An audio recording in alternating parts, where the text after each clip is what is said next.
muy talentosos. Pero ahora el papel del Lapo en la Fiat corría peligro. Aparentemente su coma se debía a una sobredosis de cocaína y heroína. Y no eran las drogas lo que más se comentaba en la prensa, sino el lugar donde lo hallaron. Primero se dijo que fue en el departamento de una mujer. Todos creyeron que se trataba de Martín Stella. Pero luego se supo que fue en el departamento de Donato Brocco, mejor conocido como Patricia. Una prostituta travesti que aparentemente le salvó la vida porque llamó rápido a una ambulancia. Luego de 3 días, Lapo despertó. El país se sintió aliviado. Pero se preguntaba si esta generación de Agnelli estaría a la altura del formidable fundador de la Fiat. El imperio Fiat nació en 1899 con un oficial de caballería llamado Giovanni Agnelli, de 32 años. Sus familiares eran terratenientes acomodados de Villar Perosa, cerca de Turín. Giovanni Agnelli se fue a vivir a Verona, donde se casó con Clara Boselli.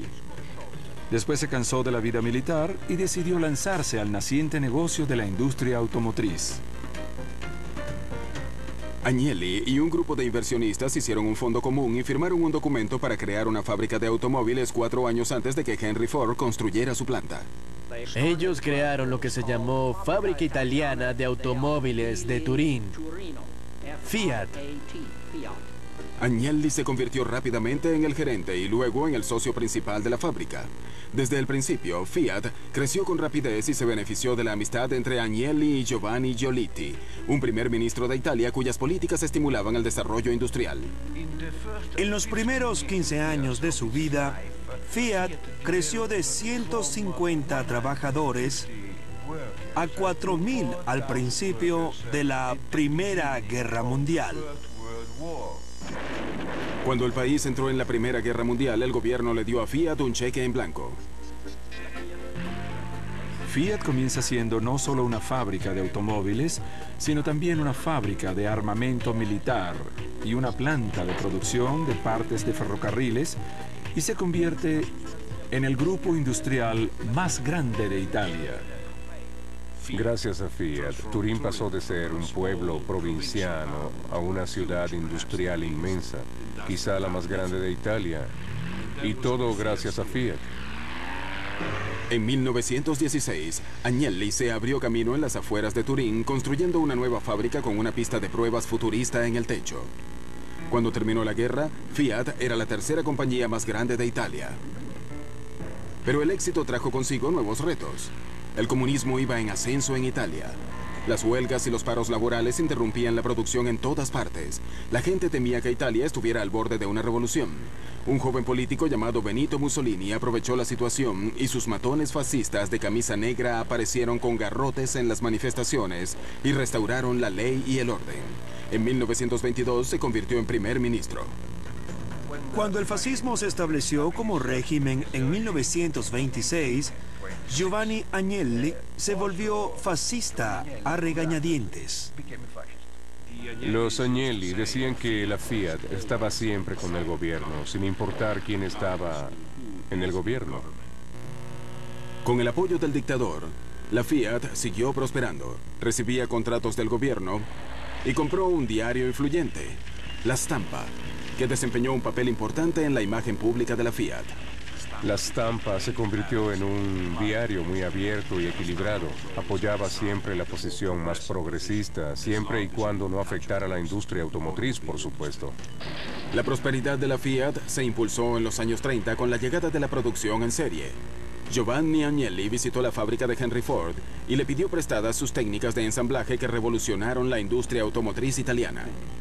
La jugada más importante en este campo fue un auto muy pequeño, el primer Cinquecento italiano, que se hizo famoso en el mundo con el nombre de Mickey Mouse. El Topolino, o ratoncito, fue un rotundo éxito entre los consumidores. Fiat era la fuerza dominante de la industria automotriz y, en consecuencia, como en el caso de Henry Ford, la familia Agnelli amasó una inmensa fortuna. Como las ganancias entraban sin cesar, Fiat empezó la construcción de una nueva planta en Mirafiori. A mediados de la década de 1930, Giovanni Agnelli tenía más de 60 años y empezaba a pensar en su sucesor. Él esperaba que su hijo Edoardo se encargara del negocio familiar. Pero Edoardo estaba más interesado en la alta sociedad y en los deportes, en especial el fútbol. Compró el equipo de la Juventus y lo convirtió en el mejor equipo de Italia. Ganó 5 campeonatos nacionales seguidos desde 1930 a 1935. Edoardo también construyó un famoso hotel para esquiar en el pueblo alpino Sestriere, cerca de Turín. Pero en la trágica fecha del 14 de julio de 1935, Edoardo, de 43 años, abordó un avión desde la costa hasta Génova que se estrelló al aterrizar. Agnelli murió de forma instantánea. Lo llevaron a un salón funerario del hospital en Génova, donde su padre fue a verlo. Allí pasó unos pocos minutos en total silencio frente al cadáver de su hijo y luego se fue. Probablemente ese fue el momento más difícil en la vida de Giovanni. Aquella muerte repentina de Edoardo Agnelli rompió la cadena, la dinastía. No había más familiares preparados para asumir aquella responsabilidad. A partir de ese momento, todas las esperanzas de Giovanni estaban en el hijo mayor de Edoardo, Giovanni, de 14 años, apodado Gianni. A lo largo de 10 años, el autocrático abuelo consintió y moldeó alternadamente a su nieto, preparándolo para el empleo que lo convertiría en el rey no coronado de Italia.